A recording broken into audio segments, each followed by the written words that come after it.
الله الرحمن الرحيم. الحمد لله رب العالمين، والصلاة والسلام على سيد المرسلين وعلى آله وصحبه أجمعين، أما بعد. اللهم أرنا الحق حقا وارزقنا اتباعه، وأرنا الباطل باطلا وارزقنا اجتنابه. بريزان، السلام عليكم ورحمة الله وبركاته. لشرح منهاج الطالبين إمام النووي رحمة إخوائي لبي درس الرابردو لكتاب النكاح باسمان كرت.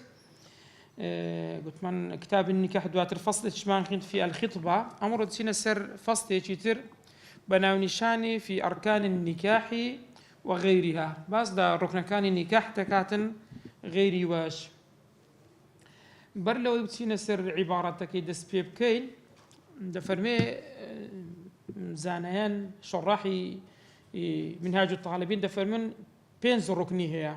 نكاح بينز ركني هي ركن دق الشرط جوازي سيلا أنا بس ما كرت به شرط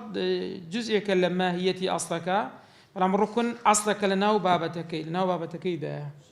وكو يستاد دسنويج لخارج الصلاة بلام أركان الصلاة فاتحة والركوع وزوهم داخلي الصلاة. دفرمون أركان نكاح بينزن يكمل صيغة دوميان الزوجة، سيميان الشاهدان، سارميان الزوج، بينزميان الولي. زاو ترتيب اللوانية لما ثبتها مثب جوازية بيسالاي حنفية كان بس صيغة والله أعلم. كقول الصيغة دبي هردو عقيدين شبيه يعني هم بخوي دقيق ضمنيا هم لازم تكاتن بس ليرا بتفصيلي بيدري يعني هيز مزالة شيء اجتهادي نهشتها. وبركني كم دس بيدكاتن كصيغة كيا دفرمي فصل هنا نشانك بفصل هنا إنما يصح النكاح جن كردن وأروها النكاح بس دا مزري بإيجاب إيجاب جو خدمان الكتابي بيعة وهو بخوي ضلي إيجاب تسيها دائما لرا النكاح دائما بقولي وليد سبيدكاتن يعني باو تشيك سكا كاتكوا يعني دش بيش خريدة كان لبو مسألة زواج وهو إيجاب أويا زوجتك وليكب كرك بليتن من كتي خوم فلانا دياري شيبكا نكبري كتي خوم لا تمارا كرت يام بشم دابتو أخي كتي خوتا تدو كتي تهبي سيتهبي ونيا نابي دبي تحديدك كتي خوم فلانا كتس كناوا كي ضلتن زوجتك يا دفرمي أنكحتك زاو شيء الزوج بمعنى يزود كردن ديش كزوج بخوي زوتا تتلو الزوجي أو فردي ونيا دوشتا أنكحتك يعني كتيخوم كرد جني تو أو إجابك يا كولي كدس في دكاتن بلفظ الزوج يعني بلفظ إنكاح لم قابلك ككرك يا أو كدبيت زاوا وقبول أيش قبول دكاتن أو يشدله بأن يقول الزوج لرا الزوج بخوي عقدك يعني ميردكا بخوي عقيدي الدوما عقيدي كم طرفية كم وليكيا يدوميان شهانا يدوميان زوايا بوي لما ذهبي الشافعي بهيج شويك دوات الدين السري كتبوينيه بخوي خوي بميردات بله انه او بس عباراتك ملائكه ضلي وليكا دوباراكاتوا هادي خو ملا عقدي خويناك وكتي خوينا داتي وصيغة أو فيريان دكاتن أجل ليرا أما ليرا سبحان الله يما خلق فيرا بملاي مارة دكاتن خلق نازاني أجرنا استأجر وليو زوج شهر زاير النبي بيز بملاناك برام خلق أورا لبو مسألة بيروزي لبو يكتوشي غلط نبن لبو عقدك أشتي جرينجا كاكا تزور عقدي ونيا غلط وحلا اتداب جري ونيا بل لبو بركة لبو شهر زاير أو يا دمنا جنا ملا تمشاتك كيه يعني لقريز ما بس ما نوا بالريزينية بلا مسكوب خومان إن شاء الله ملاي إن الركن إن شرطة هيك بيمدي ما ملاي ونيا بس ده بحكمي أو إيشي خويتي شارع زا بس ذكري أنا فرمو وليك سكق صدق أو كبيد قلت ترفيه كم كإجابة كيدا كترفي دوم إشانا زوايا زوجته الزوجة كتصدل برزان دلي بأن يقول أو كقبولك يا قداربا بأن يقول الزوج يعني التحديد يكري كوازاوايا كيدا فرميت تزوجت يعني كتي توم زود كر لقل خوما جواب كينا كردي يان أو نكحت يعني كتي توم كرد الجني خو يان ضل أو قبلت نكاحها ڕازی بووم کەوا ببێتە خێزانی من ژنی من بەڵێ نردوو عیبارەتەکە هاتی ئێستا باسی عیبارەتەکانش دەکات سیغەکە چۆ سیغەکە لە مەذهبی ئیمام شافعی لە قورئان وەرگیرە لە غەیری وەی دەرێ نابیتن مەگەر تەرجمەی هەمان لەفظ بکرێ لە مقابل هەبی ئێستا دینە سەر باسی دەکەین یان ئەو قەبیلت تەزویجەها ئەویش دەبیتن قەبیلت تەزویجەها ئەوە ئەگەر هاتوو وەلیەکە تەقدیمی کرد دەفەرمێ وەیەصیح تەقدیم لەفظ الزەوجی دەشکرێ کوڕەکە ببێتە ئیجاب بکات و وەلیەکە چ بکاتن قبولی بکاتن على الولي ويصح تقديم لفظ الزوج على لفظ الولي أو كاتي تصدى كركات أجر بعبارة عربية كي بخواني نوا دل زوجني ابنتك يعني كسكي خد قال من زود بك أو تزوجت ابنتك أو أنكحتها وليكز دفرمي زوجتك يعني أنكحتك أو شوازي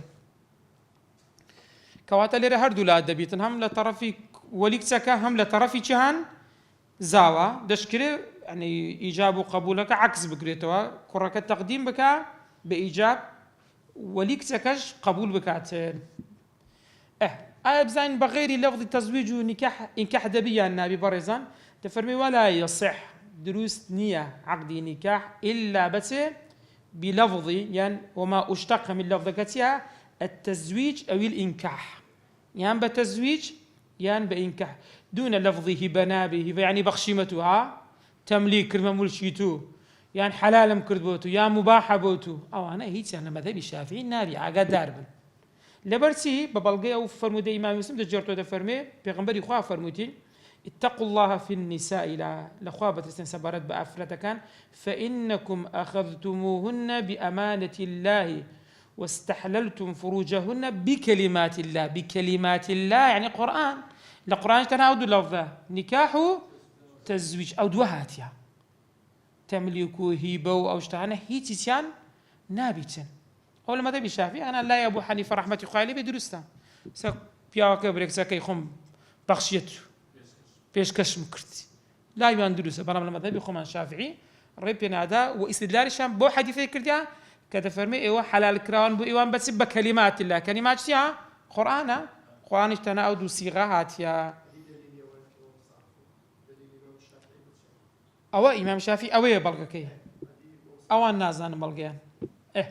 ويصح بالعجمية دكريب كينا كردي كتي خوم زود كلا قلتو كتي خوم كردا جنيتو بالي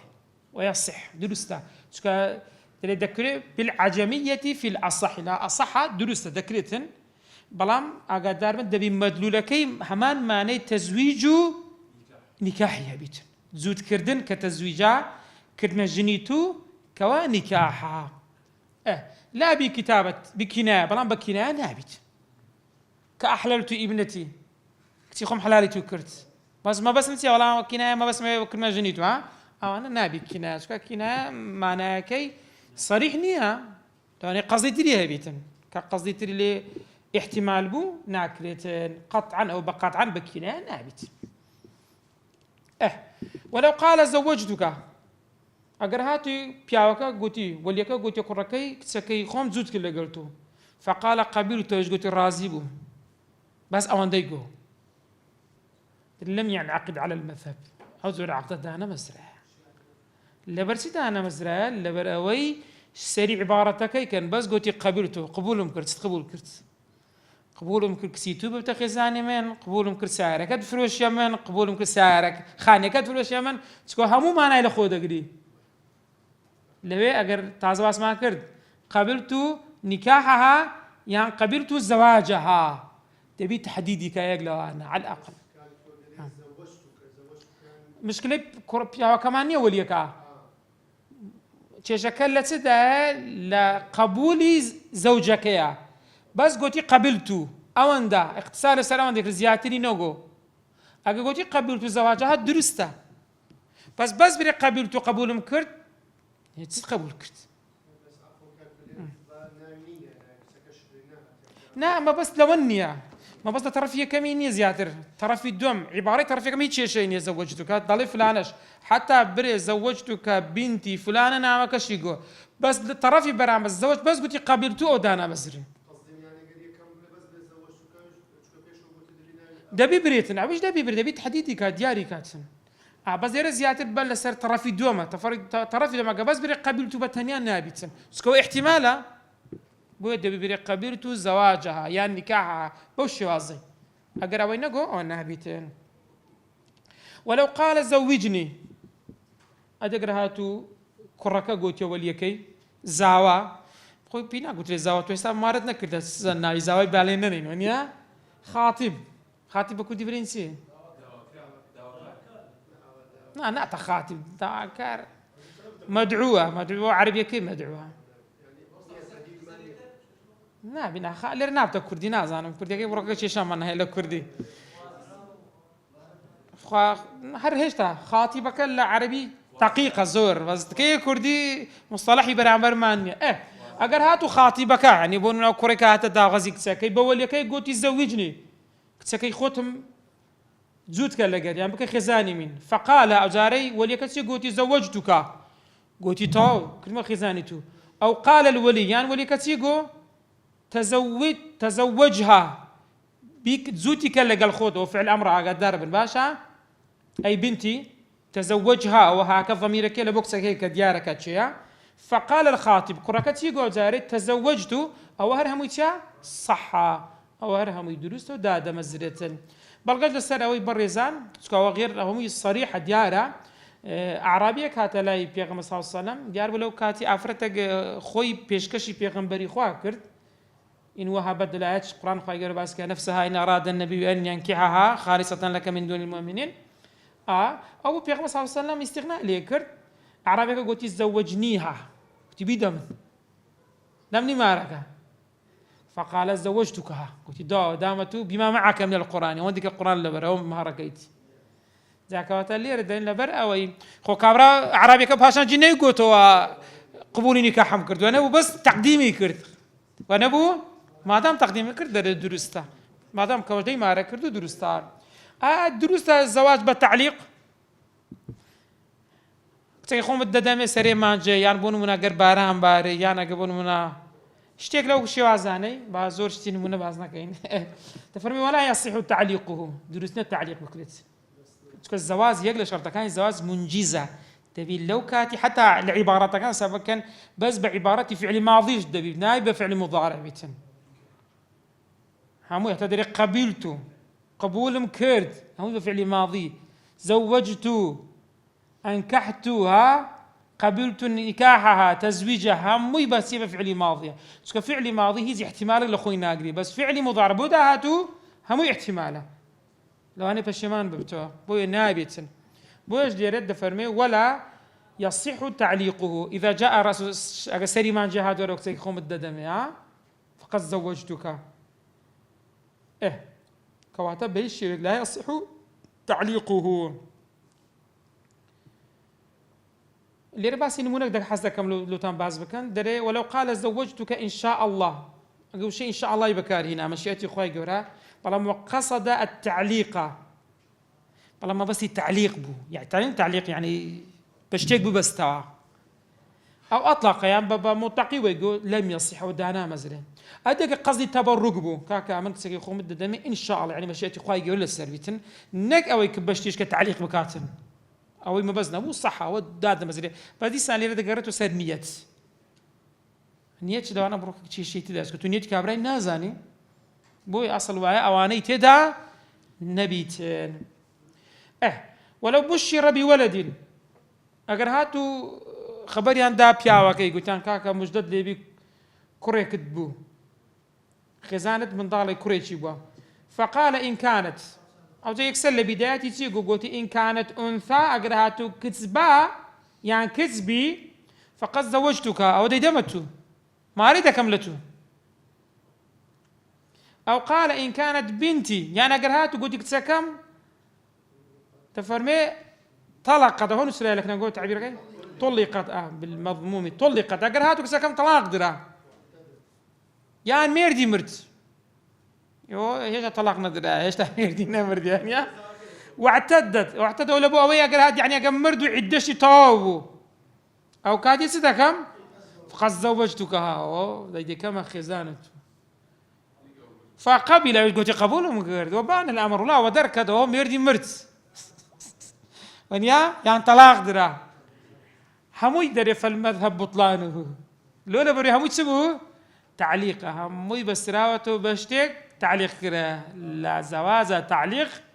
نابد بمنجز يعني منجز بدبي اوكاتي يعني عقدك داب مزرتين بوي لما مذهبي الشافعي باطل او تزور نكاحنا او نموناني كتاز لبروي هموي صيغه فاسده لبروي بتعليقه تعلق كرا وبسرا وتوا باش تكري الزواج بخوي الزواج تأبيده ونيا تكري مؤقت بي تفرمي ولا توقيته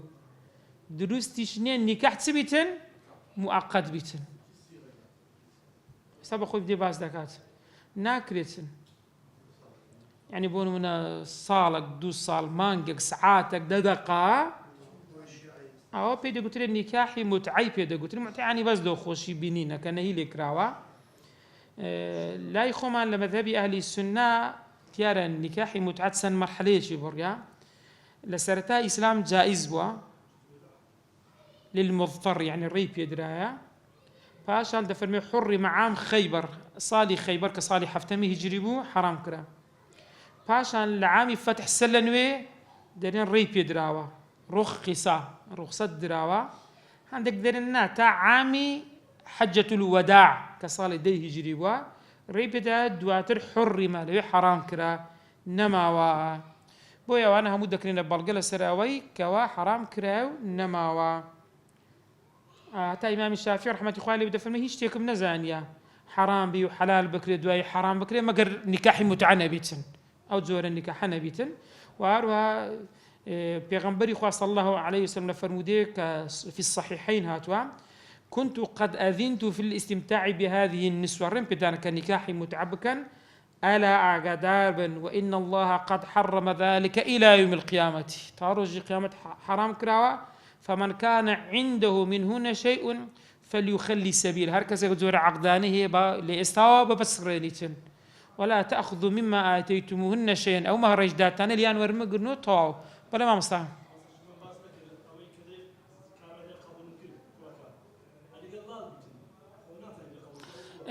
اعتباري إشارة بلا إشارة شيء مفهوم به يعني بون من زماني قدر زماني جستيس زماني جستان تبولاني بكارنايتن بس كسي جوا يعني أو كساني كدزانن لمسألة دكري استعانة بكس دبري كشهر زي يبي لزماني دالا كان بين لو يدابنين ترجمة بكاتن درست ذكري يعني وسائل زور برزانا مسألة ولا توقيته أو النكاح متعلي الإسلام حرام كان نار لا يا أهل السنة يعني وبلا شيء جائز الإسلام حرام كره يعني أو يخوي بيه مسلمان بي أو نكاح حرام إلى يوم القيامة تا هذه النكاح شغار تيا لكن أخو ما بيجي جن بجني بس أو جن بجني إيما وشي أو شغارني أبي باز ذكري عقدار بن باشا هروها ولا يصح وتكون عطف للسراوي نكاح الشغار دروسني يسبب أخوي وهو بخوي تفسيري ذاك برزان عقدار بن وهو تسوي نكاح الشغار دري قول الولي للخاطب باوشك تكب كركي بليتن زوجتكها على أن تزوجني بنتك أمن أو كتيخوم الددمي بومرزي أو كتيخوت بديت من وبضع كل واحدة صداق داميني هر يقلوانا ببيتت ماري أو يتر داميني أوي مقابلي أو إيش مقابلي أو صداق الأخرى فيقبل أو يسيها صداق بقول صداق دفرمي صداق الأخرى فيقبل أوش قبول بكريتين أو بها ماشت بريزان باطلة وكن مناد دفرمي تزوجت بنتك وزوجتك بنتك تخوم تمدايك تخوتم بده بوشي وازي كتازة باس مانكرت بس ليه بريزان أقدر بن نكاح الشغار مهري تدانيا ماري تێدانە ئەوەی لە لای خۆمان کە ئەو ژن بەژنێ دەکرا هیچ ئەو نیکاحە شیغارە منهیە عنوە نییە، چونکە ئەوەی خۆمان هەر هەمووی چی تێدا بوو؟ هەموو مارەی هەبوو، ئەو کچە مارەیەکەی ئەوەی کەشە مارەیەکەی ئەوە بوو. بەڵام لە ظاهیر ئەگە سەیری ئەو جۆرە نیکاح بکەی یعنی باش نەبوو، باش کێشەی تێدا بوو. لەبەرەوەی دەبینی کە گەر پیاوی خۆ ناحەواوە کێشەی هەبوو، ئەوە کە تەلاق درابە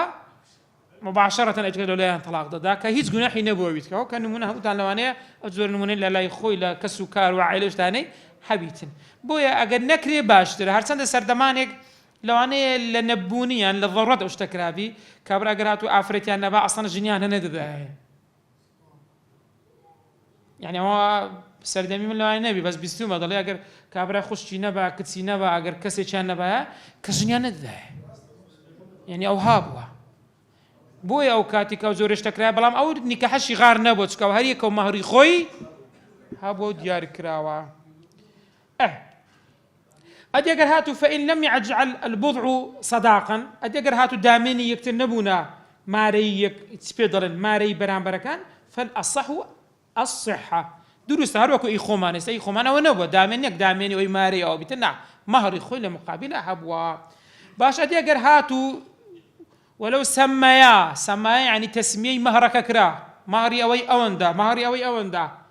بلا مع جعل البضع صداقا دامين شي دقربه، يعني أي شان كرده صداقة أي شان كرده مهري بطل ديسان أوش باطلة في الأصح لبرسي أجرت التسمية مهرك بلا لقالوا بيش تاندرا دامين يكتر يعني كرتا مقابلي يكتر أوش بهما شت ريب ينادريتن باطلة. ئەوە ڕوکنی یەکەم بەڕێزان سیغەکە بۆ سیغەکە تازە باسمان کرد. ڕوکنی دووەم کە لە عیبارەتەکە بەخۆی باس ناکاتن کە زەوجە ئافرەتەکەیە، ئافرەتەکەش بە هەماشت دەبێ هەموو ماوانعێکی شەرعی نەبیتن. لە بابی محرمات ئینشاڵڵا دواتر وازانمە دەرسی ئەوڕۆپی ڕاناگەین، دەرسی داهاتوو لانە بگەینە سەرێ، نابی هیچ محرماتەکە بی، یعنی نابی خوشی بی، نابی پلچی بی، نابی دایکی داپیری، محرماتەکان ئینشاڵڵا بە تەفسیلی نابی ئەوانە هیچی تێدا بیتن.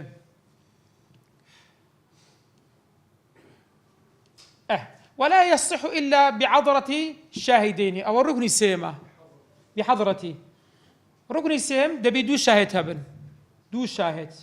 كواهيا، ولا يصح النكاح إلا بحضرة شاهدين، دبي دو شاهد دبي كبيغمبر إخوة لفرموديك ابن حبان دجرتوا لصحك إخوي عايشة دايتشي إيمان دانا زي إخوة فرمي لا نكاح إلا بولي وشاهدي عدل، دبي دو شاهدي عدل شدة قردابي، وما كان من نكاح على غير ذلك فهو باطل. هل نكاحك أجر هات والشاهدي لقردانا بي ده باطل. فإن تشاحوا يعني الروايات إذا فرميت تشاجروا أدي أجر هاتوا ولي كان همو ليك مرتب كدواتر دينا بارستريها تشيشان ولي كامو ده فرميت السلطان دبته ولي وكسيك ولي نبيتن أو دبته ولي مرزا كان الشاهد في بريزان وشرطه ما حرية، دبي آزاد بن نابي بندا نابيتن، ذكورة دبي نيربي يعني كواتمين نابيتن،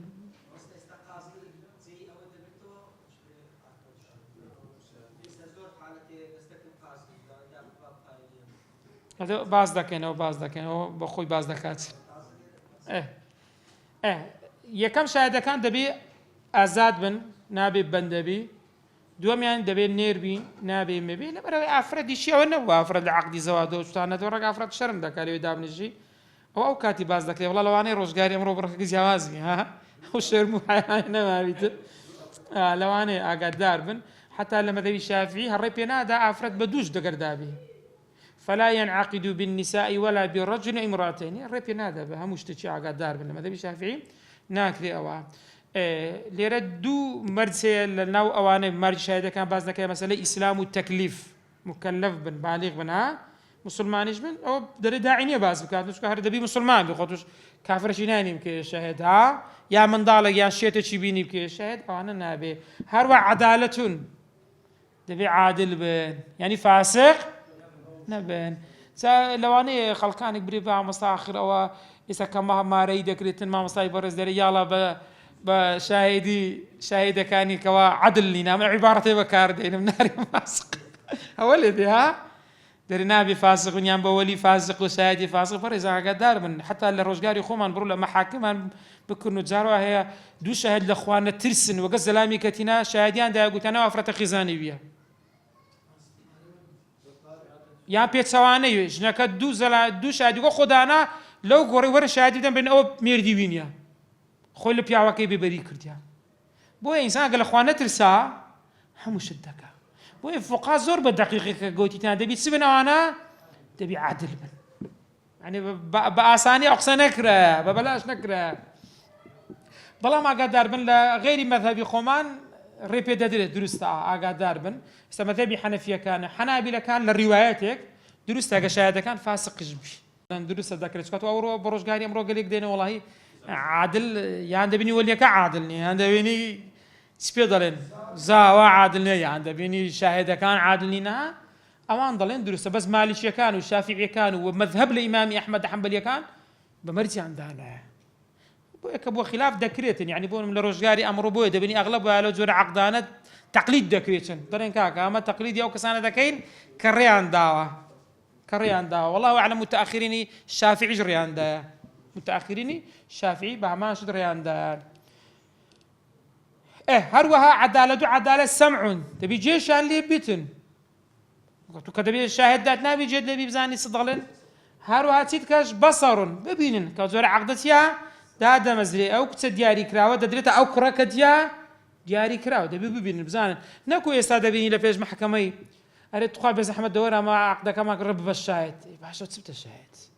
وخو حلوي النبو أصلا يعني وأغلبي جناح باريها هذا يستلي باز دكاتن أو زور شيء ده كم لو قريب بقردكي وركا كما أتو أقرب بس يلوي ببي شاهد ينوي يعني بقولنا كحاكم ما ردك أو شيء تدانيا بس أتو بتي شاهدي بدي بري أو جني فلانة كسي عمل ليه بمكدان فلانة كسي لويش نبي أو شهادة زورة كيا كباز ذكرت لكبائر إنسان خلف تانا بدور بخاتن دغري وفي الأعمى وجه كورا وجه شيء هي يعني الريبي بدريتن بلام أول وجهها قوليتي ضعيفة قدار من أصح نابتن لا برس نابت ما كورش تنابيني أجلس تشبيستي ونيا بلام نابيني تكري فير بكريا فيري لي بكريا اشتكى بيتن حتى اللي لكتبي فقيدة فرمي أجر لشفيني شيء زور تاريخ بن كلكردوي دريت ساوي نفيني درو زور الشهادية نابيتن زور عقدها وكو كوريان ليدي زور كاس نابيني جيت لصوت تجيبها آخر احتمال فير بكري لبي كراكب بقورد ريش كبيت كتسكب بقورد كتش كبيت تزيوا أنا روش ده لتاريخ لا أنا بيستبتان والأصح انعقاده بابني الزوجين وعدوهما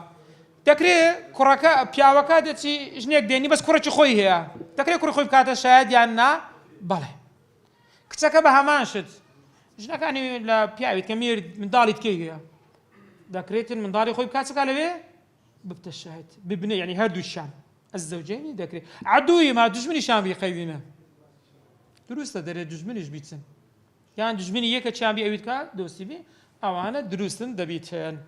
أدي مستور العدالة ده كنزاني وكابرة فاسق يعني عادلة أو مستور العدالة بيدا قلت لتن تفهمي وينعقد بمستور العدالة هروا مستوري ونيا بالتثنية كده بدو شاهدين وهروا داتا مزري بمستوري العدالة يعني دوك سنة نازاني كاكا عادلا يعني فاسقا بوش دادا مزري على الصحيح درستا بلام لا مستور الإسلامي والحرية بلام أريد دبي مسلمان بيان دبي مسلمان نبي يعني ولا شوين هيك بي تيكلاوي مسلمان وكافر ما شاء الله تيكل يكن تنازعني ومسلمان يعني كافر أو نبي مستوري إسلام أراها مستوري حرية تبين شوينك عادة وعبد آزادا كان هم تيكرن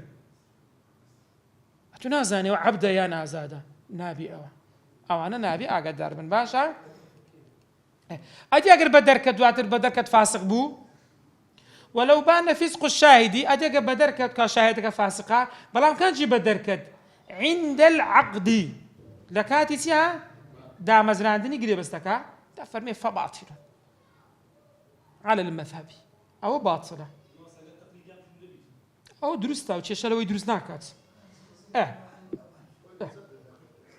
ئەدی چۆن بە دەردەکەوی کاکە دەرێ وإنما يبين فسقی شاهد کو بە دەردەکەوی بەڕێزان ببەیینەتین دەبێ یعنی بەینە هەبێ شاهد هەبێ کە برین کاکە فلانە کەس و فلانە کەس برێن فلانە کەس فاسقە دەبی بەینە هەبێتن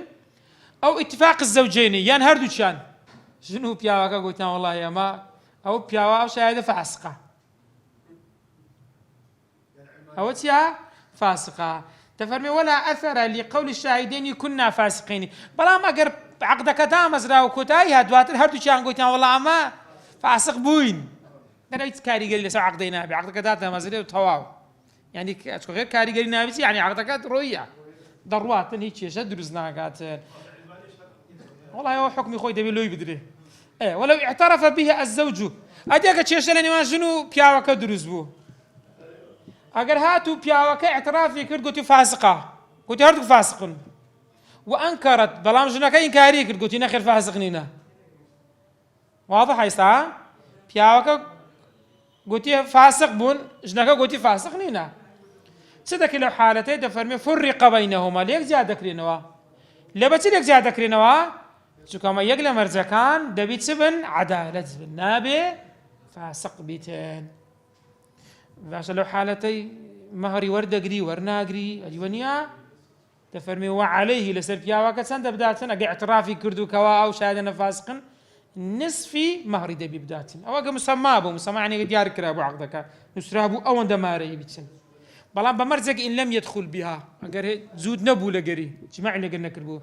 وئیلا ئەگەر ئەگەری زوو بوو فەکوڵ هەمووی لێ وەردەگرتن مارەکەی هەر هەمووی لێ وەردەگریتن چونکە بەخۆی اعترافی کردیان بخۆی اعترافی کردیان ويستحب الإشهاد على رضا المرأة أما زور زار يعني بون هنا غير شك أفرد طرف يغني العقد ونيا استمع مصبر إذا كان كاتب كذا سن عقدي مالي ده برزين بيش هموش تك بسيال لأفرد تكيد كان آيات الرازي شو كي بو كري بو يدفن ويستحب الإشهاد على رضا المرأة مستحب بشهاد بجير دريتن لسرته سرازي بوني أفرتك حيث يعتبر رضاها بلام مرزنية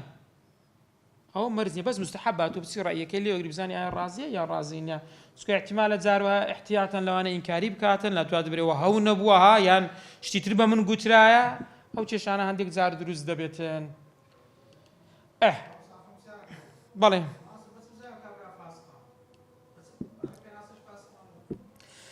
فاسق والله واش خلافه زوی لسره فاسق بپی زمن گوران کاری بسر داد سر روزگار کسی سر کود با حکومت من سکیت مسرنیا دیانگو فاسقه روزگار کسی اگر بنا خلق دابروش با گلوب روزا امن من با گلوب روزا دین بنشتی خوار با گلوب روزا خربا به فاسقان دادنا حتی امزارك لما مصايا شي حديث كلا دكتوراه دم خوينت ديغو روزگار گوابو کسی اگر لبرتساوي خلق سیواچی بکاری نابا علی حدیث جمعه نگری كبر أستاذ لقب كي دكتور يجبو قلت روزگاري قوابا كسا قال بستاي خلق سيواتي بكاري نابا فاسق دادن درا نابا سكو بيغمبر صلى الله عليه وسلم دو حالة ديار كذا عند الوضوء عند الصلاة تو سيوال لا بستاي خلق درديني ها سداعيني سكو نلكاتي وضوءا نلكاتي الصلاة شيء دقو روزگاري كبوا جابو تعريفي فاسق بعرف هندي زار دقور دريتسن استواني سسركوت أو لو عيب فاسق دانان دريتسن بون منا أو قرآن كريم بسداته زياتر خروج جناه بكابا أشكرا كسكا لا بيش ساوي خلق دبيني أو جناه بكابا أشكرا أو دبي بريار بدريت تيم تو قرآن السنة ليرة باس تفاصيل نكرديا لو عرفي بس يقل مصادر تشريع إسلامي عرفه برايم كواتا عرف ليرة إيش دبيني أنا دبيني بلى لما متأخرين الشافعي تقر مذاهب الريان بيدا بلى ودي دكين إذ نعلم متأخرين الشافعي سي مذهب كيتر دو مذهب كيتر ريان بيدا طلعن درستا برزان دسين السر بابتي كفصل لا تزوج امرأة نفسها أفرد نابي خوي بميرداتن خو بخوي ئەوە بەڕێزان باس دە ڕوکنی پێنجەم و شەشەم دەکەین. ڕوکنی پێنجەم و شەشەم گوتمان 5 ڕوکنە ئەزەوج وەلوەلیە، ئاگادار بن باشن، یان نیابەتی وان ئەو کەسێک کە دەبتە نائیبیان. فەصل لەژێر فەصلێک ناوی لێناوە لا تزوج امرأة نفسها، ئافرەت ناتوانی خۆی بە مێرد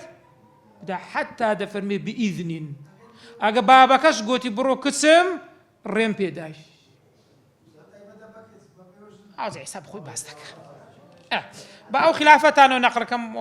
لێنە ئاگادار بن، چکە ئێستا لە قانونی ئەحواڵی شخصی کوردستان و عێراق بە مەذهبی ئیمامی ئەبوو حەنیفەیش دەکاتن. جمهوری زانایان لە مالیکیەکان و شافعیەکان و حەنابیلەکان بەس لە مەذهب يعني مذهبی حەنبەلیەکان وقولێک لە محەممەدی کوڕی حەسەنی شەیبانی إلى أنه لا يجوز نكاح بغير ولي، أو أنا هرهم يعني ضلين جائز نيا أجر ولي أو دقردان يعني عقدكي نبستي. بلام أبو حنيفة رحمة الله عليه زفر كطلبية خويبو حسن كيك يقول فقهاء كاري لقى الخوي دابو، وظاهر الروايات يقول شيء لأبي يوسف كهان تقدر دوات الرواياتي فشيمان بويتوا، وإمام أحمد للروايات كاد فرمون يجوز نكاح المرأة البالغة العاقلة بغير ولي، أفرتي بالغ عاقلة درست بخوي خوي بميردات بويا لا حنفيا كان هجد الصالة لقانون أحوال الشخصية صابرو كتس أجيشت هجد الصالة بسروا بيز بولي ناكت درست عقدك أي تادا مازني كم تر لهجدا تبي شيء دقر دابي تبي ولي دقر دابي تبي باب دقر يبسيس إنه عقد قرنا حاكم قاضي لو عقدي دعنا مزرينيت بويا خلافة هي لو مذهبه ورجيراوة بس لمذهبي قومان فين هذا قدر باسا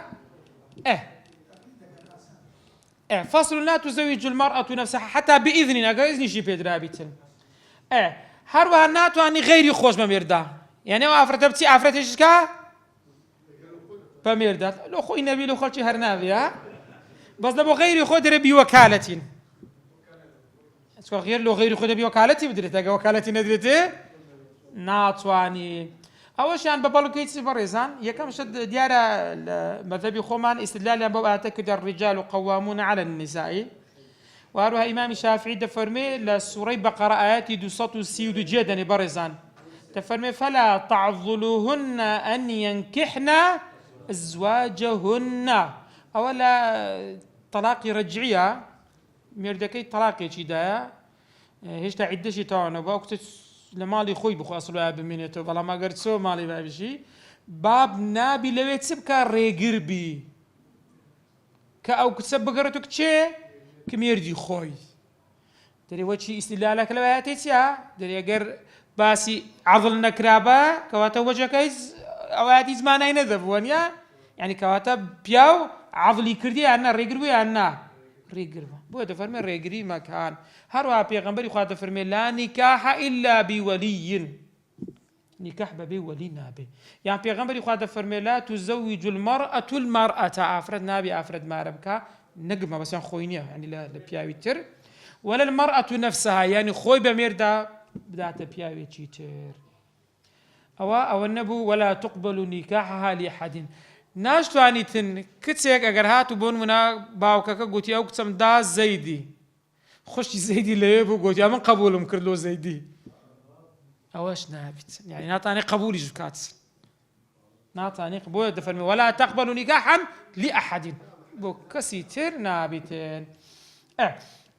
أدي أجر جماعة كردينيك لنكاح دروز بون والوطء في نكاح بلا ولي صار شيء زور يعني ذا من ببي ومالي ما ركره تقليد نكره تقليد نكره أجا تقليد كرابي قلت مان هيك شيء حتى لما تبي الشافعي شيء نيا أجا تقليد كرابي بس هي تقليد نكره يعني وليش كلا يخمان ببي ولي نابي شهدوا ولي فاسق وانا نابي بلام من تقليد كراني يسوي باسي حالتي دكا تفرمي يوجب بلا ولي أجا ولي نبو حتى بلا شهودشن تفرمي يوجب مهر المثلي يكسر أو مهر المثل تيا وردقري مهر المثل تيا يعني حاوشوي آفرتي خشي بسن ماريك تسموا بلتشي داج هوانا كدواتر إن شاء الله باسي عندك بلام لو زورع الزواج حتى لما ذي بيخومان حديان لي دير ذكري بزنا دان ندري نخير دفرمي للحد حدين لسرنيا يعني تي حدينيا شكو شبهه غيري خۆمان غيري مەزەبی خۆمان چیە ڕێی پێدایە بۆیە هەر شتێک ئیدرەء الحدود بالشبهات حدود کە شوبهەی کەتێ نابی حەدی دەربکرێت ئەوە شوبهەی کەتێ بۆیە حەدی تێدا نییە لەبۆی ئەبوو حەنیفە ڕەزا و ڕەحمەتی خوای لێ بێ ئەو جۆرە عەقدەی چیە بە سەحی دادەنێتن لای ئەو هەروەها ويقبل إقرار الولي بالنكاح إن استقل بالإنشاء ئەو باسی دەکا بەڕێزان دەبینین کچێک لە کوڕێک مارە کرا یان باوکەکە دەڵێتن کاکە من ئەو کچەم لەو کوڕەی مارە کردیا باوک دەڵێ ئەو کچەم لەو کوڕەی مارە کردیا کچەکەش دەرێ نەخێر حاشێک دەرێ بابم ڕاست ناکە یان دەڵێتن باپیری مارەی کردێ دەرێ نا چکە باب دەگەر باپیری وەلی موجبەر ئاگادار بن ئەو دوانە دەتوانن بە مێردیان دەکەن ئەو دووە دەتوانن بۆیان هەیە بۆی ئەگەر هاتوو بابەکە گوتیە من ئەو کوڕەم ئەو کچەی خۆم مارە کردێ لە فلانە کوڕی کچەکە چی کرد گوتی نەخێر بام ڕاست ناکات بەس باب بۆی هەیە کچێ مارەکەیان نا بەرێ ئین استەقەل بالئینشائی باب بۆی هەیەی بابیریش بۆی هەیەی ئەو دوو ئاگادار بن باشە سەییدیش ئەگەر هاتووە جاریەی خۆی قاضیش بۆی هەیە ئەگەر هاتوو کچەکە شێت بیتن مەجنونە کە باز دەکرێتن بە مەرج ئەو دوای دەتر باز دەکرێت ئینشاءڵڵا وئیلا ئەگەر برای مارەی کردبوو یان مامی مارەی کردبوو چکەوانە وەلی موجبەر نینە کچەکە گوتی نەخێر وەنیا قسەکەی چێ وەردەگیرێ جاری قسەی وەردەگیرێ کەواتە ئین استەقەل بالئینشائی با کچەکەش برێ بام ڕاست ناکاتن هەر دەبیتن وئیلا ئەگەر نەبوو مامی بوو گوتمیان یان برای بوو ئەوانە فەلا کەواتە عەقدت دانامەزرێ بە مەرجێک ئاگادار بن کوڕەکەش نەرێوە نییە مێردەکەی نەرێوە نییە چکە گوتی من ئەو کچەم لەو کوڕەی مارە کردێ و کوڕە گوتی کاکەوە چ عاقێ بە مندایە ئەو گاتی قسەی بابیش بی وەرناگیرێت ئاگادار بن ئەو نمونە دەینتەوە کۆی سبێنێ کچەک لە کوڕەکی مارە کرایە تۆڕە ببیت و چ کاتی بکە برا من لەوەی مارە نەکرامەوە نیە بام ڕاست ناکاتن ئەو نمونەی حالەتێکی ئەوە باز دەکرێتن ئەدی ويقبل إقرار البالغة العاقلة بالنكاح على الجديد ئەدی ئەگەر هاتوو کچەکە بالغ بوو خۆی ناسی بوو عاقل بوو خاوەن عەقلی خۆش بوو ئەو جارە ئیقراری وەردەگیرێ بەڵام لە چ وەردەگیرێ لە مەذهبی نوێ على الجديد لەسەر جەدیدە وەردەگیرێ بە مەرجێکی دەبێ کوفء بن شێوەی یەکتر بن کچ و کوڕەکە نەوەگە شووی دواتر باز دەکەن ئینشاءڵڵا لە مەسەلەی کەفاءە زۆر دەبێتە کوفء چ نابێت و شەرت مەرجەکان لەوێ باز دەکەن ئینشاءڵڵا لەوێ باش دەکرێتن ئەدی سەبارەت بە منداڵی کچکە و گەورە دەفەرمێ وەللئەبی تەزویجی البیکری بۆ باب هەیە کچی خۆی بەڵام سەغیرە ئاگادار بن بەڕێزان یعنی بالغ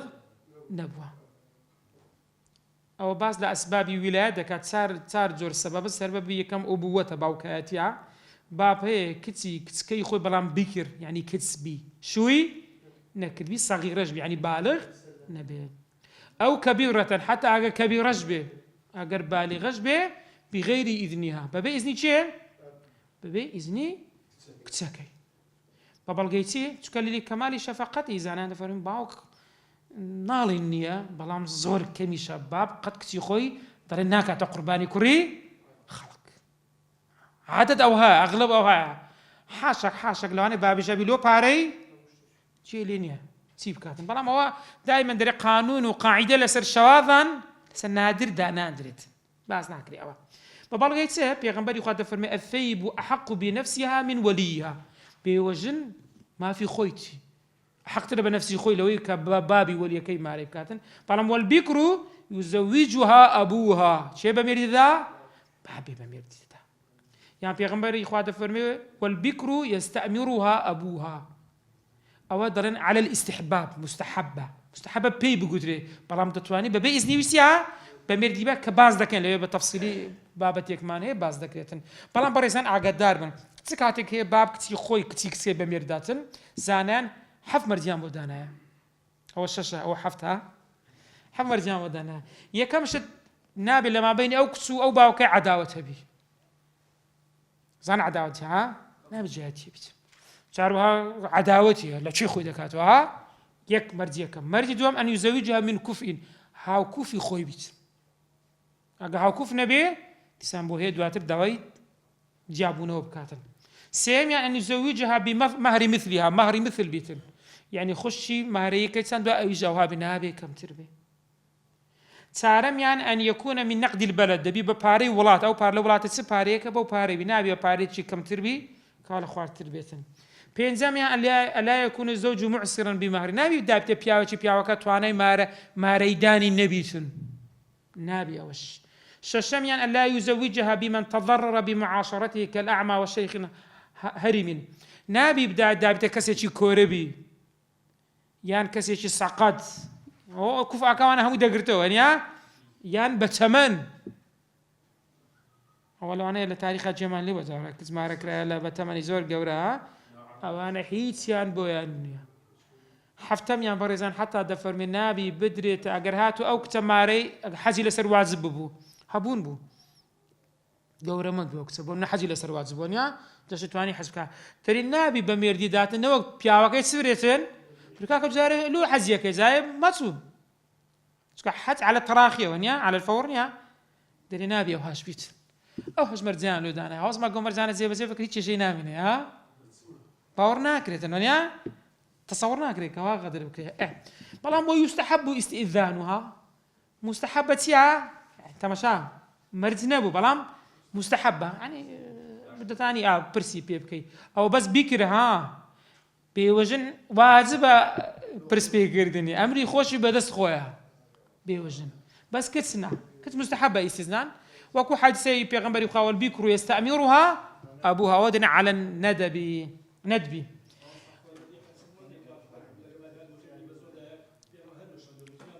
ئەو شەرتانە سیر کە یەکسەر هەردەوەشێنتۆ با هەردەوەشێنتۆ. وليس له تزويج ثيب إلا بإذنها، تەماشا چ دەڵێ بۆ باب نییە ثەیب بێوەژنی إلا بإذنی بە مێردیدات ناکرێ، چکە پێغەمبەری خوا دەفەرمێ لا تنكحوا الأيام حتى تستأمروهن، لەبەرەوەی بێوەژنە زەواجی دیتێ دەزانی عەقدی زەواج زانی پیاوتێەوە دەزانی شارەزایەوە. فإن كانت صغيرة ئەگەر کچکەش بوو ثيب بو صغير كسكو صغير بو عاقل وحر بو لم تزوج حتى تبلغ، ناتاني بميردا بلا صغيرة دي ما دام بوجنا ناي بميردا تاو كتشي دي تاو غورا دبي ايك غورا جبو انجي فرمان بدس شيتي بدست خويتي فرمان هجار بدست خويتي. باب حكمي تشي وردغري بريزان بابير والجد كالأبي عند عدمه، ئەگە باب نەبووی باپیر دێتە شوێنی یەکسەر دێتە شوێنی چکە ئەهلیەتی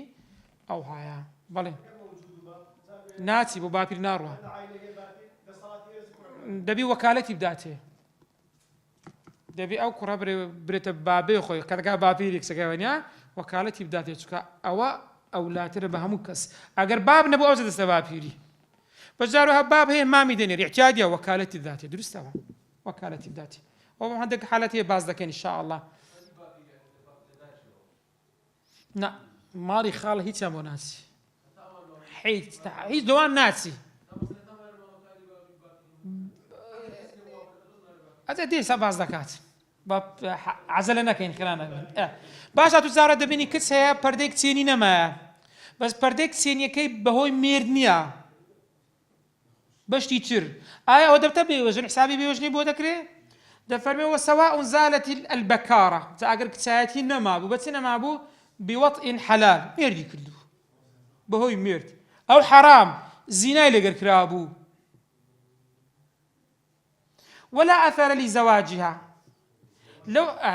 ولا أثر لزوالها، عبارتك هوي ونيا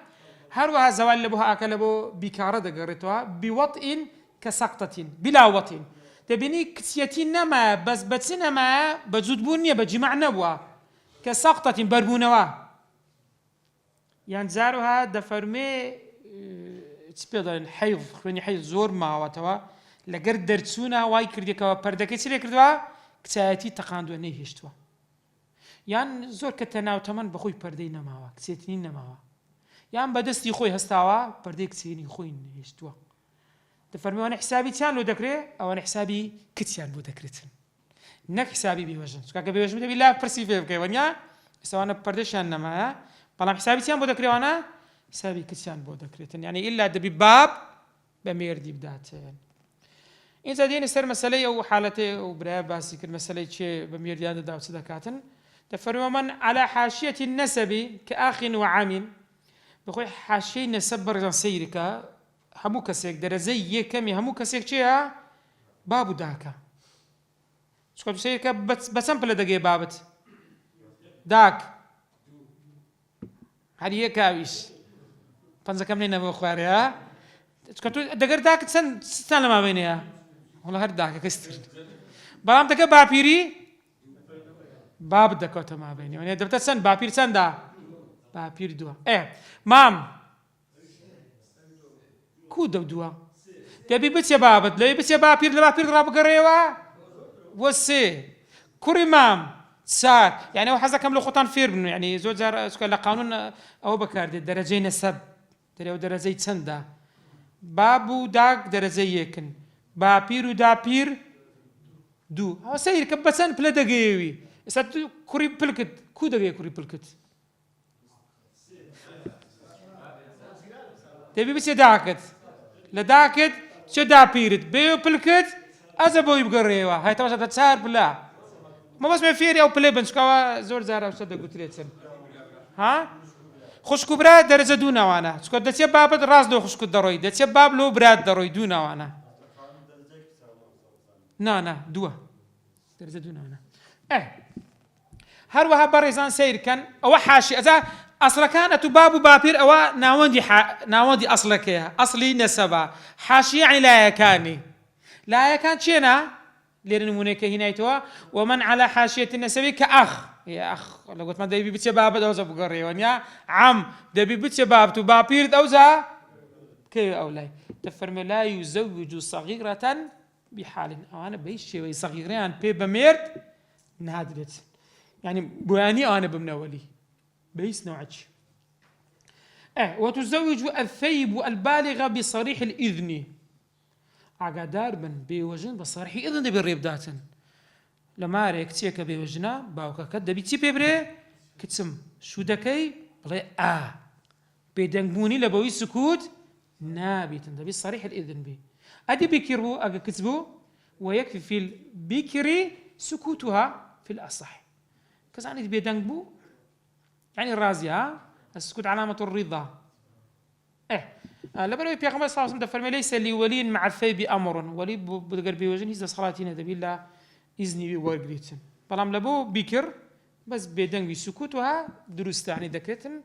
بقبول دابن درتن والمعتق والسلطان كالأخي معتق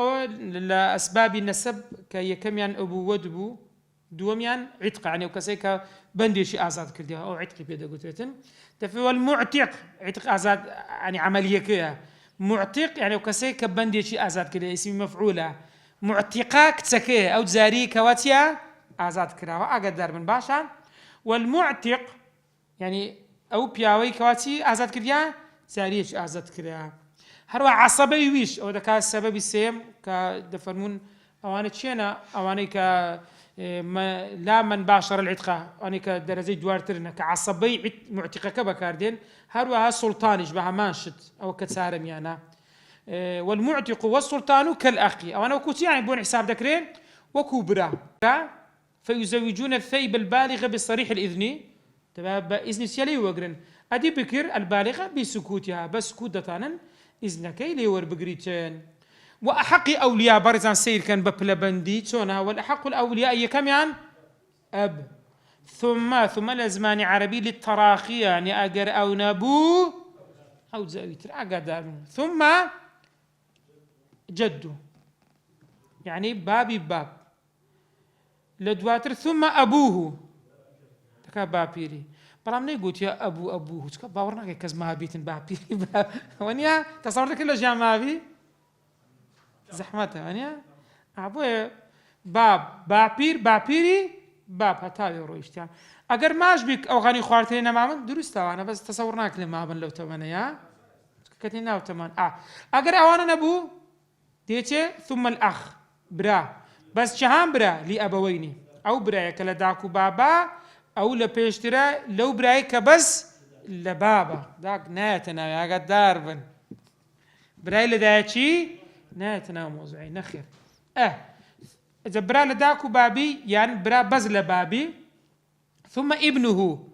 ابني شيء وانا لبو شيء تقرأت أخ يعني كوري برا كذا كبرا زي ونيا وإن سفلا زابو شوي برو خواري أجا أوان نبو كوري برا نبو أو زاد شيء تسمام عم ينزلوا مام ضروات أو ماما قال داكو بابي بي أو لبيشتري وكوي كمامك بزلا بابيا إنزا كوري وانش بها ما نشت نا كوري خوي نابي داش خو بمير ده استدين سري باسا كيل استدين سري هرنا أبي ها نا كوري مام ورا خواري يعني كوري برا ورا خواري أوزا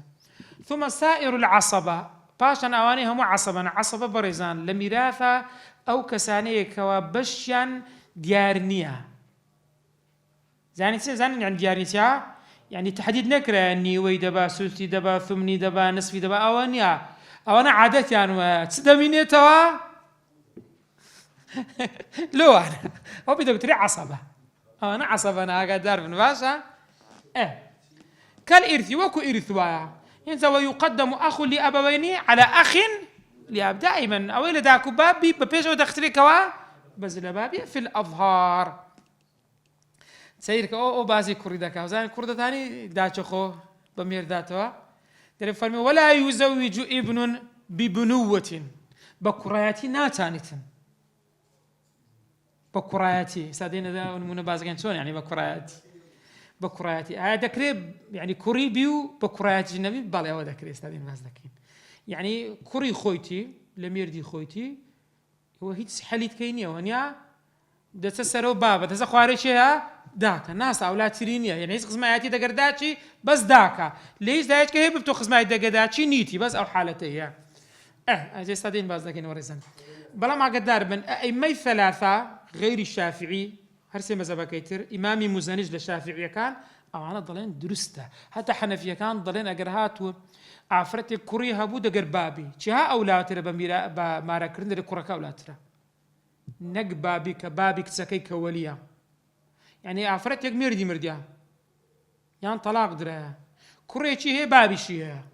أو عفرته ونيا لما ذهب أبو حنيفة أولاد ترى شيها كوركيتي دري نق بابي شون أما هيس كرمان هي بس يداش خوب مارا كاتن بس بكراياتي نبي بله فإن كان ابن عم يعني شون ابن عم لا سرخوتن عفرتك شو يكرد كوريتشي هي تواتر عفرت الطلاق درا يعني ميردي مرد هستا از كوري لي غرنا و ناتاني از ماريكا و هيس هستا شو يكرد بچه كوري مامي درسته يا نا شو كرد كوري مامي درسته لا يكرشي بو دكا ابن عامي ونيا دكا كوري بلام كوري خوش ديان كوري خوينيا أو بس حالة تاني أو داكي أجس بيني أو كرة بابي مرد يعني كرة ماما كي مرجنكا كرة تشيلويها بو أو كرة تاني أو داكي مارك بلام بس ماري دكاتن بكرة ماماتي بابن عاميتي ماري دكا داتش خوي نق بكراتي تازا سرو باس ما كرت تازا أنا بو قلت من أجر باب بران نبو دسمام أجا مام نبو كري أجنا كري مام ونيا أو بدي بكري ماماتي ماري دكا نق بس نق بكراتي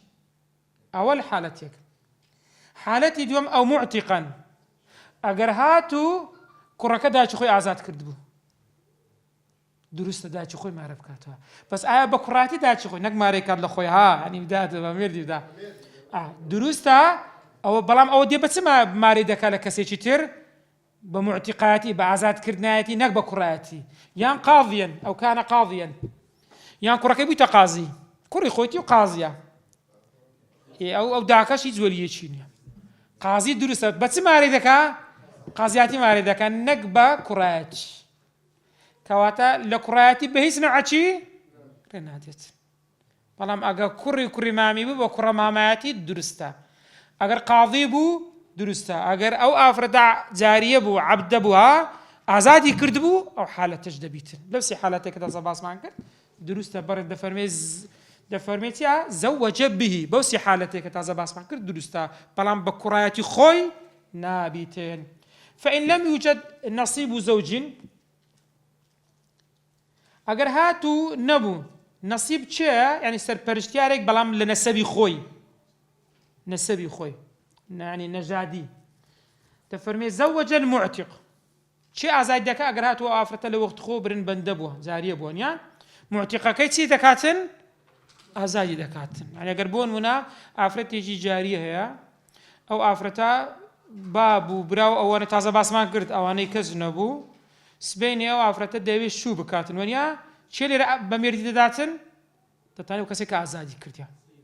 سيدەکەی دەتوانێتن معتیقی تێەوە هەر ئازادی کردیا ثم عصبته عصبەی سەیدەکەی یعنی سەیدەکەی بەخۆی ئەوی کە ئازادی کردیان نەمایە برایەکی هەیە بابی هەیە بخۆی ئەسڵ باب دەرجەیەکە کە باب نەبوو برا ئەگەنا مام کوڕی مام ئەوانە بەو شێوازانەی دەبێت کەالئیرث وەکو میرات وایە وەکو میرات ويزوج عتيقة المرأة من يزوج معتقة أدي أجر هاتو ئافرەتێکی حڕ هەستا ئافرەتێکی جاری ئازاد کرد سبێنی ئافرەتە بەمێردرا کەسیشی نەبوو وەلی خۆی نەبوو کەس ئەمە تازە گوتمان چێ دەتانێ بەمێریدا معتیقەکەی ئەی کە ئازادی کردە ئەوی ئازادی کردی چێە ئافرەت لەوێ زوو گوتمان نابیت چی ئەدیەوە جاری بەمێر دەداتن دەفەرمێ من یوزەویج المعتقە چی ئەوەی ئەو سەیدێ لەوێت خۆ ئەو ئافرەتەی بەمێردایە ئەو دەتانێت یعنی بابی ئەو ژنەی کە ئەو چێ ئازاد کردیە ئەگە بابی مابی ئەگەر بابی نەمابوو باپیری نەمابوو مامی نەمابوو کوڕی مامی بەو شێوازی من یوزەویج المعتقە چێ لەوێت خۆ ئەوەی کە ئازاد کە ئەو دەتوانین بەمێرێت بەڵام مادامەت حەیە بادام لە ژیان مابی ئاگادار بن باشە جا بابیتی باپیریتی بەقیە ئەولیە کە تا باسمان کرد دەبیتن ولا يعتبر إذن المعتقة في الأصح يعني بيزناك إذني أو معتقة وربجيري يعني بقول منا عفرتك هسه عفرت جارية شيء آزاد كرديا بيزناك إذن لي وربجيري حتى أقريش اللي قلت ناكري بتمانع اعتباري بودانا دري أقدار من سابق خما مصدقن ولا يعتبر إذن المعتقة في الأصح معتقة قصي ورناجي لدن سكا قلت معنا معتقة عفرت ناتواني خوب ميردا وناتواني كسر بميردا ونيا بوينيا فإذا ماتت أجر مرت دفرمي زوج من له الولاء شيء ولاء أون يسيدك يا أو دتوانا أوان سبكن بميردي بدان فإن فقد المعتق أدينا ما أبو كسينا ما أبو عصبشنا ما أبون دفرمي زوج السلطان أو كاتي ديت الجي بميردي دداش كبيغمبر يقول دفرمي السلطان ولي من لا ولي له هذا بيتن وكذا يزوج سيركا قرهاتو قريبك يعني قباك يقول تمك تشوخون بميرد نادم ريقربو كسكاش بالغ بوا ما في خويتي كاكا بستجاني خوي بابا كان ريقربو او كتاب بوي هي بمير بديان طواو سي بابي وخلاص باب مين يتو داني شي لمهاري تفرمي وكذا يزوج اذا عضل يعني منع تزويجها بابا ريقر كشو بكاتن بلام ريقر يشي ظلمش بس تم شيء قريب يعني نسيبي شيء كسك يعني بابي نمابو بابيري نمابو تمان شيء براي بون منا أوانا نمابو شيء مامي بون منا أوانا قريب يا معتقة سيدك وتيمنا عجاري خون بميرد نادم دي ساليرة شيء بميردان داداتن سلطان بميردان داداتن تسكو حق لسروانا أو كسانا كبيراغيشتن سيان بو بكري بشو بدرن فإذا امتنعوا أجر منعيان كرد من وفائك كان شيء دك حاكم ديكاتن بلام لري عقدار من بو حاكمي دتي نك أجر باب ريجر بو بابيري ناروا يعني لو براي ناروا يكسب وش تروا تتاني بتشكايت بكاتو حاكم تدكاتن بمير دي ددا بلام أو عضلة زاروها ريجري دتاني بكا بريزان زاروها شلون تزاريكا دري فرمي وإنما يحصل العضل كاتم نريزور طاوة وإنما يحصل عضل يعني الريقري تسكات يقدر ببرزان إذا دعت بالغة عاقلة إلى كفء وامتنع كتاكا كوريتشي هاو كوفي خويها تداخوازي بابا كاش منعي كرت أو دبتت سي دەبتە عەضڵ کەواتە لێرە ناتانیتێن باش ئەدی ئاخر عیبارەت هەرەندە عیبارەتەنمە ئەدی ئەگەر جارەوەها کچەکە کوڕێکی هاوکوفی خۆی هاتە داخوازی بابەکەش کوڕێکی لۆ دیتەوە کە هاوکوفی کچەکەیە ئێستا دووشت کەتنە بەرامبەرێک وەنیا ئی کچەکەی هاوکوفی خۆیتی باوکەکەش کە لۆی دیتەوە هاوکوفی خۆیتی دەفەرمێ وەلەو عوینت ئەگەر هاتوو کچەکە دیاری کردبوو کوفئان هاوکوفی خۆی وأراد الأب غيره أدي باوك غيري ويك بلام هاوكوفي كسكيبو فله أو زارق ساتشيو بيش دكري إبابي ببيش دكري فله ذلك في الأصحي سكا دائما دري هرب جارديني بابي لا بجاردني سكي لبيش ترى وصلى الله على سيدنا محمد وعلى آله وصحبه وسلم